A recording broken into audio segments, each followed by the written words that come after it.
আজ এই খালি রঙের বোতলগুলো দিয়ে আমি খুব সহজে দারুণ কিছু তৈরি করতে চলেছি। আসসালামু আলাইকুম, কেমন আছেন সবাই? আশা করি অনেক অনেক ভালো আছেন। আমিও আলহামদুলিল্লাহ বেশ ভালো আছি। প্রথমে তো রঙের বোতলগুলো গরম পানিতে 1 থেকে 1.5 ঘন্টা ভিজিয়ে রেখেছি, তারপরে পরিষ্কার করে নিয়েছি। মানে লাইফে ছোট বড় ঝামেলা সবসময় থাকবে। সামান্য বোতল পরিষ্কার করতে যেয়ে দেখি মানুষের মতো বোতলেরও চারিত্রিক বৈশিষ্ট্য বিদ্যমান। কেউ সহজে পরিষ্কার হয়ে যাচ্ছে, কেউ ঢং করে পরিষ্কার হচ্ছে। কাউকে তো গরম পানির সাথে সাবান, বাটি ধোয়া মাজনি দিয়ে ডলে ডলে পরিষ্কার করতে হচ্ছে। যাই হোক, পরিষ্কার করা শেষ মানে কাজ প্রায় শেষ।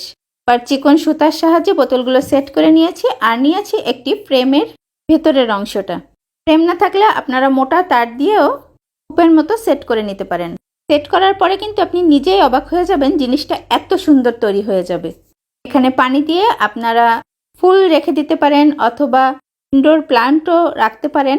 অবশ্য আর্টিফিশিয়াল ফ্লাওয়ার রাখবো, তাতে আমার ঘরের ডেকোরেশনের সাথে ম্যাচিং করে ব্যালকনিতে রাখা চমৎকার এই শোপিসের কালার পরিবর্তন করতে পারি।